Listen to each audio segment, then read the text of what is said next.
Hello, everybody. Welcome to another video. Happy April Fools. And today we're back with another upload. It's been nearly 2 weeks because I've been on a rather long hiatus, but I'm going to be back for the majority of this month. So I'm looking forward to doing a pretty comprehensive recap today of all the frontline updates from the latter portion of March. We're going to begin by looking at Russian movements once again deeper into Zaporozhye, but the main focus of today's upload will be on the Russian advances westwards in the Dnipro region. So that is also reflective in the title. We're also going to move northwards and discuss something that I did shine a light upon right before my hiatus, and now we've actually seen it come into fruition on the Zherbets River fronts. And then also we'll look at the Oska River bridgehead and movement around Belgorod and Sumy, respectively. So it is going to be really important, especially for people that haven't been keeping up with all the details. And I haven't done so over the past couple of days. And so this has also been useful for me. But let's just go through the entire wide range of updates, beginning with additional positional advances around Zaporozhye near Kamyanske, you could say. So the Russian forces have been able to advance north of Pyatikhatki and Djerbryanki, taking over a significant portion of Lobkove, which is split into two portions. The southern portion includes these warehouses, and they still remain in a gray zone. But you do see this little salient pushing northwards along this paved road, indicating a capture of nearly 2 square kilometers. And there's a geolocation to back it up. This is from the Luftwaffe drone group and also by the Armageddon drone group. They conducted grenade drops onto individual Russian soldiers and FPV strikes onto those individuals as they were advancing through the one road over here bisecting the hamlet.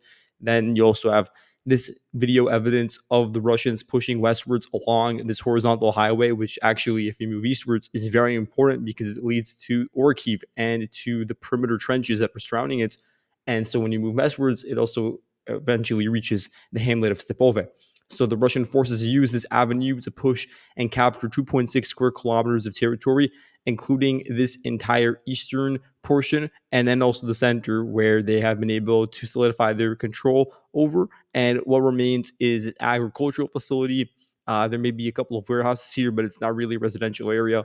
And as a result, the Ukrainians have been sort of molded into this very narrow salient that is surrounded by areas that the Russians have been able to really gain some firm control over the past couple of weeks, both from the west and the east, meaning that there is an opportunity to squeeze the Ukrainians out of these areas permanently and then have an open route largely through open fields, but also through a couple of paved roads to reach the eastern flank of Kamyanske. So that's one possibility.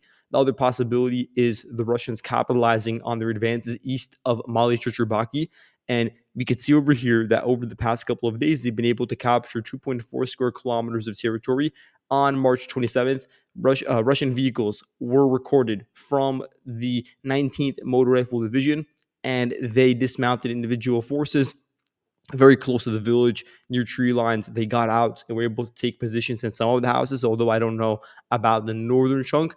There were Ukrainian vehicles present, could be from the 128th Mountain Assault Brigade. So they were involved in a firefight with the Russian vehicles, but it was not enough to actually eliminate the Russian squads as they were getting out. So for now, we do not have a confirmation about the status of Shushubaki. But what this means is that the Russians are at the precipice of getting control over all of the obstacles that are along the way to actually arriving at the western entrance to Orkiv, which is still a long distance away from the front line. You could see that it is about, what is this, like 11, 12 kilometers away in the eastern direction. But there are really there's a small quantity of trenches over here. It is largely along this one highway. To the south, there are not dugouts of any kind that are noteworthy. And then you have Novoandrivka, which is an important area that the Ukrainians have held on to throughout the entirety of the counteroffensive, and thus it has gained a lot of importance during that time period. But it is pretty small in surface area in the grand scheme of things, and so it's an area that could be capitalized upon in future momentum. But again, the Zaporozhye front, even with this activation over the past month and a half, you could say, is still a secondary priority for the Russian side. And we do see that the Russians have also, during this same 2 week time period, continued with positional advances. Not anything too significant. We're not seeing a broad advance along the Veligin-Vasilka sector, but we are seeing pointed attacks that have been able to yield some results, in particular the capture of Privilny, an area that the Ukrainians really did try to drag out the fighting in. They did invest a lot of resources from several units, including 31st Mechanized Brigade, and also the drone support from the Bulava drone group. Shadow drone groups also involved to a certain degree. And there are a couple of other units over here, either battalions or parts of the National Guard brigade, like the 17th, that are operating around here. And so there is now an extensive, order of battle that's been sort of sent in to fill the gaps between the southern parts of the line of contact, which is around Novodarivka, and then extends all the way up northwards to this horizontal trench line that I've discussed ad nauseum by now, that begins in the Mokreli River Valley. You see my cursor hovering over it over here. Then moving westwards, it crosses past the Dnipro-Donetsk border and then basically hovers a couple of kilometers north of the Zaporozhye-Dnipro border. So it's an area that is important and is able to stave off attacks that would theoretically come from the Russian side from the south to the north. The issue is the front line right now that you guys are seeing that is the most active in this general sector of Velika Novosilka, this, I suppose, 17-kilometer wide front, is sort of pushing westwards. It's not attacking northwards in a vertical direction, but actually pushing westwards and sort of bypassing a lot of the defensive formations that were built up into the south, and thereby it makes them more superfluous and allows them to get flanked either from the north or from the south. And so the only way to remedy that is it can't be really by building any permanent defenses, because at this point it's too late. The Russians are too close to these positions, but it is by committing additional forces to those locations and dragging out fighting in individual areas, either strongholds like trenches, which there are a couple of examples. They're not unified or any large scale formations or large scale defensive works, but there are smaller local ones that could be used to sort of distract and divert Russian attention. And then there are villages like Privilny. And so Privilny sort of just became this hub for fighting. And a lot of the footage that came out was specifically from this narrow axis. So March 24th, 31st Brigade, they conducted grenade drops and FPV strikes on the trenches around Privilny, where the Russian forces were able to solidify their presence in. And then over here, March 26th, 31st Brigade shelled Russian soldiers as they made it into Vilna Pole, which is connected to Privilny along the same road. And by extension, the Russians at this point are also going to be able to advance along this road and take over Shevchenko, which is important because it's one of the final villages that is in this entire region that is on the border area between Donetsk, Zaporozhye, and Dnipro. And once these villages that are very closely connected because of the roads that are, very, very close to one another, it's going to be very easy for the Russians to then get control over the nearby adjacent fields because they're not really well defended. And then the nearby villages are very small in size, like Komushiovacha. They're not areas that could project a lot of defensive strength in the long term. And so then the only way to remedy that, as I said, would be either through the Russians taking an operational pause, which is outside of Ukraine's control, whether they decide to do that, but they could try to sort of push it in that direction by increasing the force composition of their own side in this region. Although I've not seen any indication of that. For now, it seems that the quantity of soldiers that the Ukrainians have over here has stayed pretty stable. Whereas in other parts of the front line that I'm going to get to throughout the video, there actually have been either increases or decreases that are very important to note. So I will make note of that as we move forward. But for now, just the quick summary is that the Russians captured 2.3 square kilometers of territory, have been able to partially enter into Vilna Pole, and then from there, Komushivacha is about 7 kilometers to the west. In any case, though, we also have over here, just forgot to mention, the Russians pushing a bit deeper into Novosilka. That's one other village that they are attempting to gain control over. An area that is much more, you know, the sort of advance that you see, they stand out more over here in terms of the size of the yellow polygons, which indicates the advances since my last video. This is in the area, obviously, to the south and also to the west, to a certain degree, of Andrivka, and specifically Rosliv. Rosliv is an area that I warned of. I said that it was sort of isolated from the rest of the Ukrainian defensive network, which is located to the east of Bakhatir and Oleksivka. And Rosliv also is, but look at the distances. There aren't many roads that are connecting to it, and it's 3 kilometers away from the outskirts of Bakhatir. So a lot of the reinforcements or the Ukrainian defensive vanguard, they're not really focused on defending this region. They are more so focused on holding on to a perimeter that is close enough to Andrivka, such that it doesn't present a clear threat to the two villages that are along the Vavcha River. And so then Rozliv sort of gets ignored, and the Russians, of course, took that opportunity to conduct a frontal assault onto the village. And as a result, after several days of fighting, they've been able to get control over the majority of the town. The units involved are the 36th Motor Rifle Brigade and the 430th Territorial Motor Rifle Regiment. You can see over here, March 29th, there were FPV strikes conducted onto individual Russian soldiers as they were walking on foot through the eastern entrance, and motorcycles that were used for fast transport across the open fields. And that gave us the first indication that the Russians were actually here. But then March 31st, by then, 2 days later, taking over large swaths of the residential areas over here. I believe that the Russians cleared 400 houses in this location, maybe 200. I don't remember what the Russians claimed. And they said that they were able to, quote unquote, destroy 150 Ukrainian soldiers in this area. Although 150 soldiers does sound like a bit too much for the presence in one specific very isolated frontline town. But, in the general sector, a couple of kilometers to the west, it's not far fetched to believe that there would be several, maybe one or two companies of Ukrainian infantry involved in defending.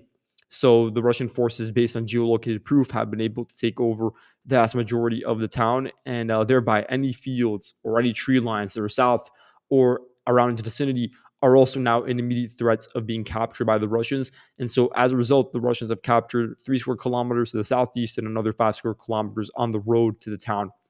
This is important because it gives the Russians access in the future to the ridge located south of Bakhatir, meaning that the Russians don't just have to, traverse the front line directly west of Andrivka to arrive at these two villages. They can also use the southern flank if they choose to do so. And that will, of course, alleviate pressure and reduce the attrition rate for the Russian side, as you can see with the arrows. And you can see there is a huge density of Ukrainian forces because these are all the Ukrainian units that were involved in the pocket a couple of months ago, the beginning of the year, that was including Andrivka, Ulakli, Konstantinopil.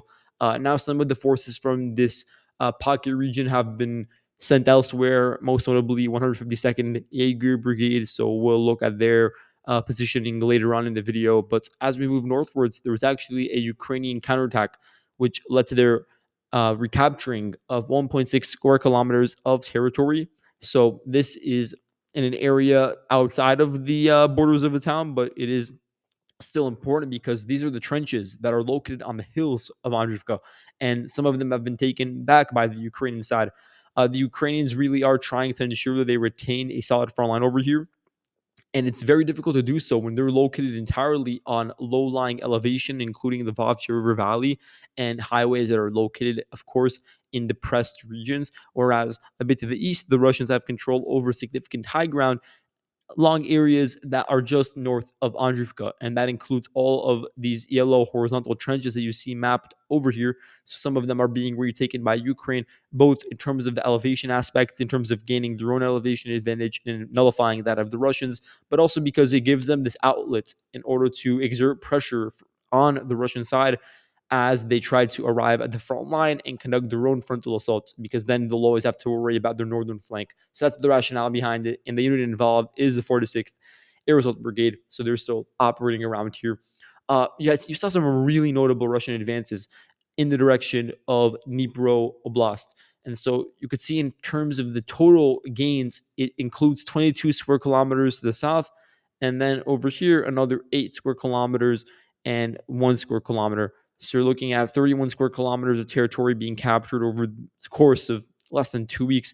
It is a substantial amount. And I've been warning about this really for a long time. And I did say that the Ukrainian troop concentrations in these areas was not sufficient in order to retain control over a large swath of fields that are open, which means that it's easier for the Russians to conduct armored assaults. They're going to lose a lot of vehicles in the process, but they're also going to be given the opportunity to push deeper, and then they may or may not consolidate those gains at the first attempt, but after a couple of attacks along the same course, or perhaps diverting Ukrainian attention away from a certain location and then pushing elsewhere, eventually they're able to take advantage of the wide open space and achieve rather decisive breakthroughs and deep penetrations. And that's what we've seen over here. I warned about this region that includes basically all of the open fields from Nadivka to the region north of Andrivka. It's an area that is extremely exposed. There are no unified Ukrainian trench lines. There are barely any dugouts. The villages here are very small. And so, despite the Ukrainian garrison here really putting up good efforts, and the way they have been able to drag the fighting in certain villages, including Zaporizhia, Sribny, Preobrazhenka, it is impressive because they've been forced to deal with Russian infantry attacking from three directions in certain cases and attacking with a large quantity of armored vehicles, and also having to deal with the lack of trenches and with fighting in an isolated area. There are not many good rear bases besides Novopavlivka to the west, but besides that, you're just dealing with an entirely open region in between, meaning that the Ukrainians that were defending here and still are for 16 kilometers between the rear base and the front line, they're extremely exposed to any sort of Russian strikes. And those are becoming increasingly common in this part of the front line. So, they had to deal with their own circumstances that are extremely difficult. But of course, with all the dynamics pushing in Russia's direction, they were able to advance over here. And that includes taking over all these open fields that you see in yellow, and also advancing south of Sribny, Zaporizhia, reaching Bodanivka. And we know this based on proof from the 72nd Brigade, and they conducted operations in conjunction with the 59th Assault Brigade and the 414th Unmanned Systems Brigade, also referred to as the Birds of Magyar units. So they, in coordination, claim to have killed 26 Russian soldiers. I think it was 33 wounded and destroyed 5 vehicles. And then in just one of the cases, a bit to the south, they were able to cause the destruction of a T-80 that got stuck in a swamp, and a drone from 72nd Brigade just destroyed it accordingly. There were numerous other cases of Russian vehicles getting destroyed in the same location, whether it be in an attack towards Bodanivka, which is still considered a gray zone right now, or attacks to the west of Preobrazhenka. That this included largely tanks and MTLBs, and some of them actually being of much more modern origins. The Russians really are pouring in a lot of their most expensive and most top tier weapons and vehicles to this location. Particularly, they clearly see it as an important region, and they do want to reach the same boundary with the Ukrainian side, not just for the political and sort of rhetorical reasons that, of course, would appear beneficial to them, but also on a tactical level, it would be important to get control of these locations, because then it would deny the Ukrainians the ability to further build up the border between Donetsk and Dnipro. They would be able to cut a hole in this defensive line, including the anti-tank ditches, and thereby would be able to undermine anything being built to the south or to the north. It would allow them to then also flank Oleksivka and all the other villages running along the Vovcha River to the south. If they so choose, they could also choose to redirect their focus northwards to deal with Ukrainian garrisons that are currently very steadfast in their defense along the Solona River, in areas that are a bit more dense when it comes to population centers, and an area they definitely want to sort of build up. And this would all be a part of a broader plan of ejecting the Ukrainians from their rear bases in Novopavlivka and Mezhova. So that's something to really keep in mind. And that's definitely a part of the Russian calculus with these movements. But just to once again zoom in, you guys can see that the Russians took over the entirety of Zaporizhia, 1 square kilometer. I don't know if they took over Preobrazhenka because there's no footage of them in the village itself and the houses. But given the fact that they're actively attacking west of it with armored vehicles, it does appear that there probably is not a Ukrainian footprint to the east. I just can't see the Russians are there yet, so I'm just leaving it as a gray zone. But you can see, based on the deepest Russian attack, which was released on March 29th, this is from the Shadow drone unit. It destroyed 2 Russian tanks that were very close to reaching the border with Dnipro. And you can see over here, it was only 3 kilometers away, so that's a new record. As a result, they've been able to pave a route that could be utilized in future cases. Of course, it is a paved road as well, so that is important. It's just south of Kotlyarivka, which is extremely isolated, very difficult to defend over there, and also overlooks Troitske and Horikove, which are the final 2 villages nearby. And then again, they're going to be flanked from the north and also from the east because of the Bodanivka vector, and they're just completely isolated. there's no nearby bases, no nearby trenches or anything. So it's going to be extremely difficult for a Ukrainian squad to defend there on their own. Just moving forward, I want to look over here at Uspanivka. Uspanivka has been going back and forth. The Ukrainians were able to reclaim it in its entirety, but while I was gone, the Russians have been able to take back the majority of it. There are a couple of pieces of evidence to back this up. Video from March 29th shows the Ukrainians dropping grenades onto armored vehicles that were entering into the village, along with targeting houses, ostensibly where Russians were located. Also over here, 59th Assault Brigade shelled these parts of southern Uspanivka, March 24th. Once again, proof that the Russians are back over here trying to take it over once and for all this time. So you're seeing a much higher manpower commitment and actually armored vehicles penetrating deep into this location. Even though it is so small in terms of surface area, the Ukrainians were able to take advantage of the narrow routes of Russian attacks to try to concentrate their fire and deny the Russians any tangible advances. But now the Russians are trying to sort of just finally clamp down on it, and then from there advance along the Solona River. When it comes to the Kotlina region or Dachina, the Ukrainians have been able to hold the front line. They may have even advanced a couple of 100 meters westwards, deeper into southern Kotlina, but that's really about it over here. The line is pretty stable. There were a couple of positional movements with the Russians improving their locations east of Pischana. You could see over here small advances, including a full recapture, I should say, of the Pischana industrial zone and the Russians entering into this windbreak that is adjacent to the rail line leading, of course, to Pokrovsk. In Shevchenko, the entirety of the town has been taken back by the Russian side. This amounts to zero point 0.8 square kilometers of territory. You could see over here the houses, the duplexes, and such that were taken back by the Russian side. This is after a grueling process of expelling the Ukrainians that were involved in their own localized counterattacks over here that occurred at the beginning of March, and it did actually yield some favorable results near the middle of March, but since then they've largely been reversed and the line has sort of stabilized. An area where you're seeing a renewal and resurgence of Ukrainian activity is, I believe, around Zeleny and Dechenske. So I have to just check to see if the Ukrainians have been able to retain control over here and further expand.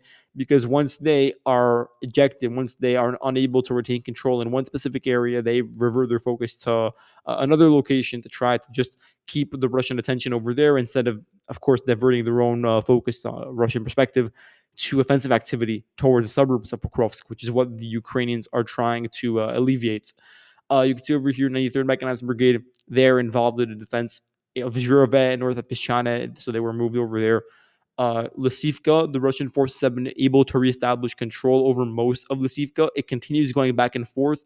And right now, the Russians are sort of near their apex when it comes to the control. They just have to deal with some of the northern outskirts and the western roads. You can see over here the final outstretches of the two roads of Lysivka. So in total, as I said before, 2.75 square kilometers. And there's a video from the 25th Air Assault Brigade of their strikes, FPV strikes onto individual Russian soldiers at those specific locations. Let's move on to developments that are occurring around Vodyana Jucha. First of all, this is just a minor advance. Russian forces on March 23rd, they were able to enter into the village and they were fired upon by the 1st Tank Brigade, giving us proof of this presence and of a 2.9 square kilometer advance, widening the salient that is no longer really a salient. It's just become a really deep Russian advance, which extends all the way from Yelizavetivka to Zelenopole, giving the Russians a very strong base of operations located to the east of the Murnohrad region, very close to the highway that, of course, acts as a conduit between Pokrovsk and Konstantinivka, and more generally, the open areas that you could see over here on the map. I've been warning about them extensively, and this is something that could be a possibility in the future. I haven't seen an indication of it yet, but just something that it's really made me interested in the developments over here is the fact that you have this high ground over here in an area that is unfortified and lacks Ukrainian defenses, lacks Ukrainian manpower either, and it's an area that is in the direction of areas that are of higher intensity right now, that are of interest to the Russian side, including Toretsk and also the Ukrainian trenches that you see over here in yellow. I'm just going to go over them with this red perimeter. that, of course, cannot be attacked head on. We're not seeing that occur in reality. They could be flanked from the south. And so that's a possibility if the opportunity presents itself and if the Russians have enough resources committed to do so. So I'll just continue reiterating that over the next couple of months. Alexander Peel, Russian forces were able to enter into it, capturing 3.6 square kilometers of territory. A video showed the shelling on March 20th, but since then, the situation has not really developed much. You're just seeing fighting sort of get bogged down in that location. In Turets, there are two changes. First of all, a deep Russian advance northwest of the city, 1 square kilometer in total. This is from the Veron unit. I believe it's from March 19th because it was snowy there. It was released a couple of days after March 19th. But March 19th was the only day over the past couple of weeks when there was probably snow and it was -1 degrees. So it could be from there or it could be earlier. I'm not exactly sure. But it did show a strike on a motorcyclist, a Russian soldier that was advancing pretty close to the rail line that is around, Katarinivka and Shurchibinivka. But the Ukrainians have been able to reclaim control over 3.2 square kilometers of territory. And this has been able to stabilize the situation and ensure that there is a wide enough, entrance into the sort of eastern, or not eastern, but western parts of Turetsk, where the Ukrainians are still trying to present sort of modicum of pressure. I would say even more than a modicum around Zabalka. This is an area where they are trying to retain a permanent presence, and by remaining a thorn inside of the Russians in Turetsk, they are unable to focus the entirety of their newly found resources on attacking in various other directions, but they do still have to keep the situation under their control in Zabalka. So that's why the Ukrainians are willing to extend control over here, even though it is risky to enter into this area, and even if in many cases they are outnumbered and are just fighting for very small slivers of a road or a house, for instance. It's all in order to tie down the Russians and keep their focus on one specific part of the front line instead of just a holistic view. That being said, I want to look further northwards at the situation in Luhansk and around the Zherbets River. This is really interesting. First of all, Yampolivka, Russian forces east of it, have been able to capture 2 square kilometers of territory. But more importantly, I warned about the region that is north and northwest of Kolodiazi. It's an area that is largely open, but also consists of these trench lines that then sort of connect with one another near Novomikhailivka. And then all the fields in between as well, they are in really high elevation. So once I saw that the Russian forces had established a solid bridgehead west of Ivanivka and then also in Novolyubivka, I was warning about the potential for those two bridgeheads to unite with one another and get control over all those hinterlands in areas that the Ukrainians were simply unable to retain control over. And that's what we've seen manifest over the past 2 weeks. You can see over here 4.6 square kilometers advancing along this trench line and getting very close to the town of Nove, and then a bit to the east, another 13.5 square kilometers of territory, largely the open fields, forested patches, and then also this one particular route all the way to Kateryniivka. Very deep advance. I want to measure the maximum extent over here because it's very rare to see these sort of deep advances over a short period of time, especially in an area like the Luhansk front that's been so stagnant. And you can see it's 8 kilometers. So really, those underlying factors that I mentioned earlier, those really led to this sort of unfolding. And so now the Russians will have to, first of all, solidify control and ensure that their flanks are secure, but then they can begin focusing on the next stage, which is to get control over all the trenches and all of the nearby populated areas in order to project power further westwards onto these road systems and then onto the sort of, I would say, northern entrance into Liman, because that's a big part of these movements. I would also look at Chandri Holove as an example of an area that could be targeted in the future that the Russians are keeping at the back of their minds. That being said, I want to look as well at the Oscular region, and I can't do it justice in this video because it's already 30 minutes in. But you can see over here a couple of advances that I've marked. You could see 5.3 square kilometers of territory captured, including parts of Kalinove and an entrance into Kindrashivka. 15th National Guard Brigade, they were moved from the Pokrovsk region to defend over here in Oskil. And I warned that the Ukrainians had to move in additional forces. I said this at the beginning of March. unless the Russians be able to exploit the lack of manpower and turn it into a much wider base of operations west of the Oskar River. That's what happened, but the Ukrainians reacted to that and have since sent in reinforcements to address some of these deeper penetrations, with the 15th addressing the southernmost tip of the Oskar bridgehead. But again, it happened too late. It should have been moved earlier. And it may not be enough, by the way, because the Russians are continuing with their advances over here. Also in Vrichino, the entirety of the town has been taken over by the Russians at this point. This is admitted based on geolocations, but also Deep State referred to that 424th Rifle Battalion, FPV, struck Russian forces northwest of the Vrichino. And you could see that battalion is a part of the 42nd Mechanized Brigade, which is not fully over here, but now it has one battalion that's located in this area due to the urgent need for further reinforcements. There are a couple of other units. 151st Mechanized Brigade is operating here. The Hertz Air Assault Regiment and the 5th Slobjanska Brigade, which is a part of the National Guard. So you do have now a much wider variety of forces, a couple of thousand, additional troops coming in. So that is important for stabilization measures, but we can see that based on the yellow polygons, it has not been enough. Russian forces were able to capture 4.6 square kilometers north of the Dvorichansky National Park, and this is all a part of an effort to encircle Kamyanka and squeeze out the local Ukrainian garrison, as it remains one of the final, or actually, I believe, the final village that is adjacent to the Oskil River. I guess also across the Persha, so that will also be a focus of the Russians in the near future. And also around Topoli, the Russian forces have been able to take over 1.6 square kilometers, and now the entirety of the residential areas have been captured by the Russian side. And you're looking at past that point, an area that lacks defenses. And in many cases, there are open fields. In many cases, the villages on the rear don't have proper manning of defenses. Not a lot of manpower has been diverted, has been allocated to the rear because previously it had not been considered a high priority area, a high priority part of the front line.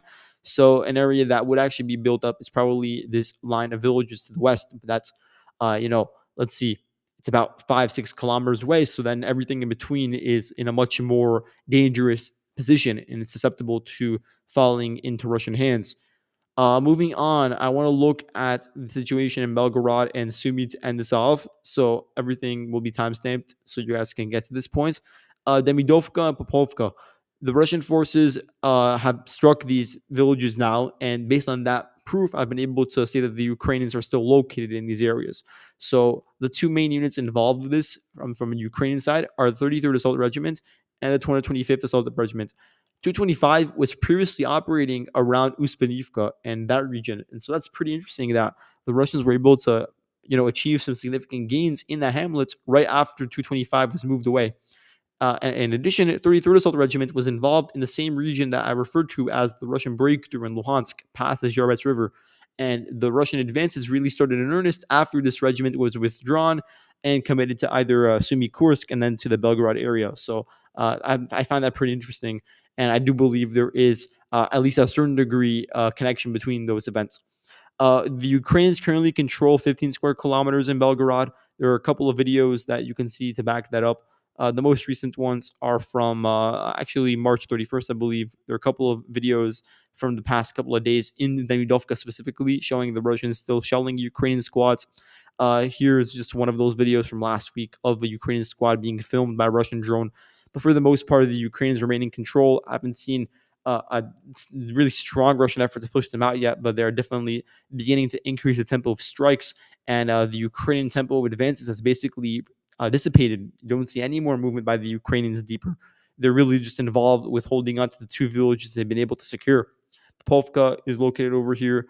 You can see March 28th, Ukrainian squad in Popovka was hit during a round of Russian strikes. And so that's the current state of the situation over here. And then in the Kursk region, we have more consensus on Guevo being captured by the Russian side, although there's not a lot of footage from there. We also know of the Russians really closing up, taking over Gogolevka, a large portion of the forested areas, tree lines, open fields west of Melovoy and west of the rail line. There are a couple of videos from the 82nd Air Assault Brigade targeting Russian soldiers as they were advancing through the forests on foot. And so they were struck both within tree lines and also within dugouts.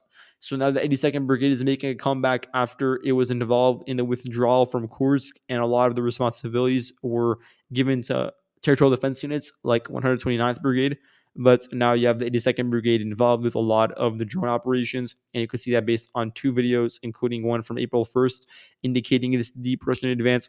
And maybe my map is a bit overestimating the Russian side. That could be possible. But what I will say from a Ukrainian perspective is that their control consists of at most 43 square kilometers, including probably Oleshnia. There still isn't video footage that I've seen of the Russians in Oleshnia. The closest the Russians have got is capturing the Suja border crossing. We saw that video on March 27th, released by the 51st VDV Regiment. They captured it, and there's a whole photo op to go along with it. That's pretty good proof that the surrounding regions to the north and to the west are under Russian control, which would mean that also certain portions of Sumy Oblast that are located in the hinterlands, located in open areas, are currently under Russian control, meaning that there is a stronger eastern flank for the garrison that came from Sverdlikovo and extended their control into Novenka and Basivka, which are now villages solidly under Russian control. Of course, following the course of this river valley, you reach Loknaya and then Yonakivka, which is the largest settlement in this region and used to act as a supply hub. So I believe that it's just a natural progression of the Russian offensive. If they choose to continue with this tempo of advances, that eventually they will be able to reach it. But of course, there is a high concentration of Ukrainian forces that remain over here. The vast majority of the Ukrainian brigades that were involved with defending the counterattack gains in Kursk, they're still over here. And so, even though they were overrun in areas where they were very exposed and where their supply lines were very thin, now the situation has improved for them because they have close supply lines that are more cohesive and are not being flanked with imminent threats from all directions. And so, it's still going to be difficult to attack their positions head on. But peripheral areas where there are less Ukrainians committed, those ones could be taken over, and sometimes with quite ease. You can see that over here in Zhuravka. You can see 8.4 square kilometers of territory captured in this hamlet. You could see it's an area that's regularly been harassed by Russian DRGs. Let's see. March 24th, 67th Brigade, I believe the 2nd Battalion of the unit, conducted FEV strikes onto individual Russian soldiers in the houses over here, giving us proof of the Russian presence. And also, you have the 1,427th Regiment raising their flag in Vasilivka, so another village that the Russians have been able to capture. And this is all a part of a sort of unified movement because these advances, these vectors into Sumy Oblast are all occurring in pretty nearby regions. And so probably does have some sort of connection with, first of all, establishing a buffer zone between the Kursk region and Sumy Oblast, whatever Ukrainian possessions remain in Sumy. So that would be an immediate objective, and it's also just an extension of the Russian operational momentum and initiative from the entire aftermath of Kursk. And then there are also the broader objectives of getting control over certain locations like Yunakivka. But really, after a certain point, after about 5-10 kilometers, you begin to reach areas that are fortified. And I don't have the satellite imagery to show it, but there definitely are Ukrainian trenches over here. And so the Russians have not had to deal with that yet. And so we'll get into much more detail about those subjects and about the Ukrainian troop deployment in this region, about Sumy as a whole, but that's for another video. Hopefully, this summary was useful for anybody that was not keeping up with the war for the past couple of weeks, like I wasn't, and I just sort of read about it today and made the adjustments as I saw fit. And thank you all for watching. See you guys next time. Goodbye.